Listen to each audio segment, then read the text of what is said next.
Hey, how you doing? This is John, and welcome to John's Long Box. Today we're going to look at Junkyard Joe. This is my Image Comics Mad Ghost imprint, #1, Jeff Johns, Gary Frank, Brad Anderson.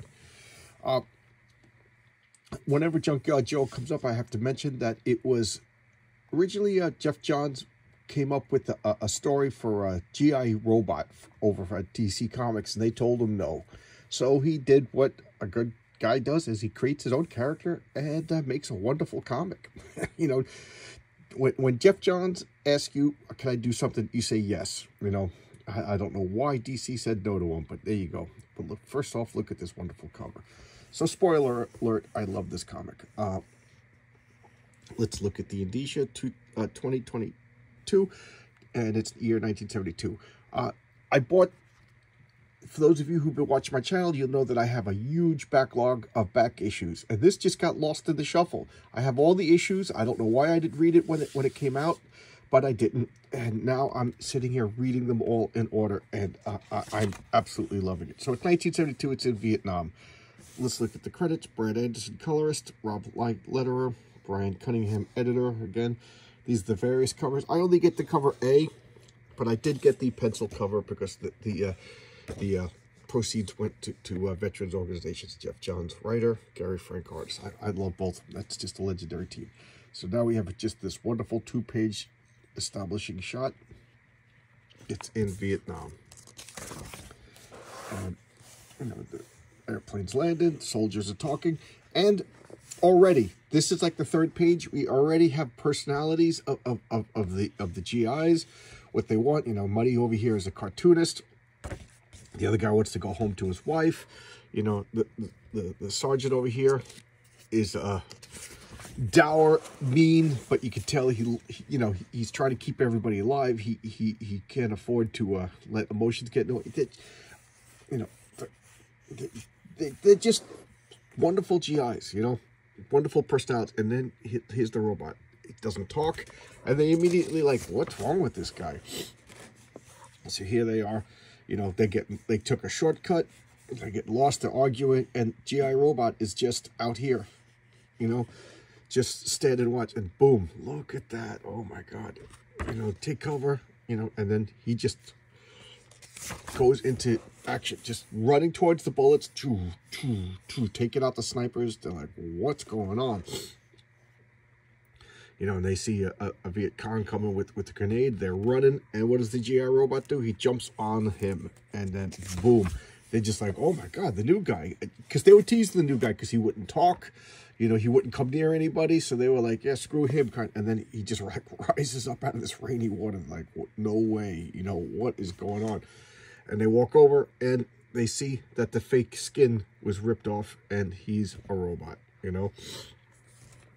And he has Joseph. I think that's a nod to G.I. Joe. And look at him. Just look at that. You know, they're like, a robot. What, you know, what? And of course, one of the guys reads science fiction. What if it tries to take over the world? What's going on? They don't know what to do. They're like, do we shoot it?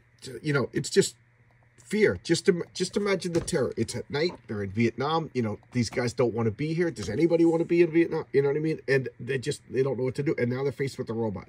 And they're just like, he took out the other guy. You know, he saved their lives. And then whoop, it just starts walking along with them, doing it, you know. And after a couple of days, they're starting to trust it. They're talking to him, but the GI Robot never talks. And he's always on guard. You know, it's to the point where they're starting to feel safe. They're playing cards, you know. And they're like, yeah, you know, look at this. Let's teach the robot how to play, you know. It's like, hey, so Buddy comes over, starts talking to him. Hey, what, you want to play cards with us? You want to hang out? You know, you saved our lives and blah, blah, blah. You know, you don't have to stand guard. The robot whoop, comes over, and he's like, I think he wants to play cards. So they teach him how to play cards. And I love this next. It's like, what the hell is he going to do with all the chocolate and all the cigarettes? So that the robot just, you know, cleaned up and like, come on, man, you know, gotta help us out. What do you want to trade? What do you want? You want motor oil? You know, and they're just like laughing. The robot's helping them, and they just accepted him as one of his. And I think this is wonderful. The robot, look at that face. There's no way to draw expressions on it. It doesn't speak, but yet you're seeing personality. Like, look at this face. It's like, uh-oh, and here comes a bull.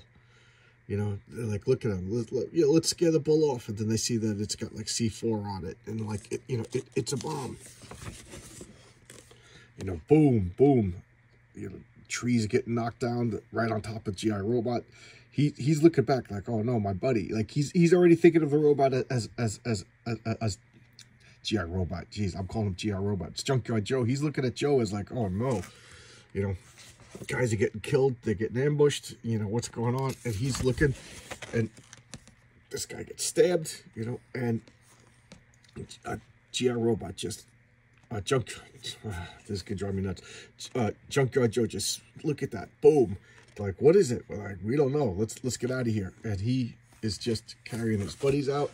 He saved money. He's like, they killed him, Joe. They killed our friends. And look, again, no expression, but yet it conveys emotion. He's like, if an angel sent you, why'd they send you here? Why'd they send any of us? That line kind of broke my heart, you know? Because that's what they, after he saved them, they're like, angels must have sent them. Angels must have sent them. And so, Unit Beta, he goes, the mission is over. Head back to base. So now we find out that he's been in communication with headquarters the whole time. He's like, report back to base. And what is Unit Beta? And he's just looking at this. He's head north. So he just runs into the village, you know, and boom, boom, boom, boom, boom, boom, boom, boom, boom, boom, boom, just throwing grenades, just killing everybody who attacked his unit, you know. And then he looks and he sees a kid.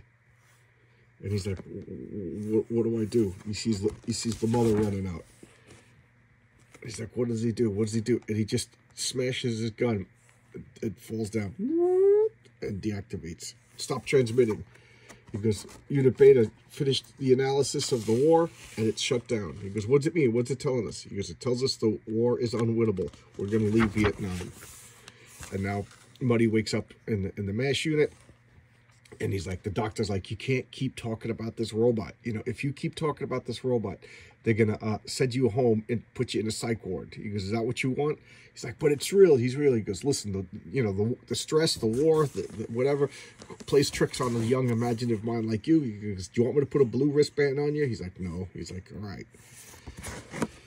You know, so he's like, you awake? He goes, well, here's all your letters. And he's drawing GI Robot. Remember, he was a cartoon, Junkyard Joe. And now this I like. It's all the members of the creative team, their family members that were vets. You know, so this was written by Barbara Jones. You know, this was written by Gary Frank, talking about his family. And I love this. They're putting pictures of the, you know, family members that served. My father was in Korea. I never served. You know, tribute to Pat McCollum, and then Geiger, another wonderful comic by and then Stargirl. Why an ad for Stargirl? Because Jeff Johns created Stargirl as a tribute to his sister that died. I don't know the circumstances of why she died. So, you know, Stargirl is based on Courtney, his real-life sister. So this was excellent. This was excellent. And I know it's a new comic, and I kind of broke my rule as far as I don't really show off newer comics. You know, kind of like 5 years has been my rule of thumb, but even that's kind of a guideline rather than a rule. But I really like this. And I've been kind of down on new comics lately, so I felt like I wanted to show that I do like new comics. Even though this was last year, it's still a new comic. You know, whatever. But I dug it. It was really good, really emotional, highs and lows. Oh, man. Well, I mean, Jeff Johns is just a phenomenal storyteller. And Gary Frank.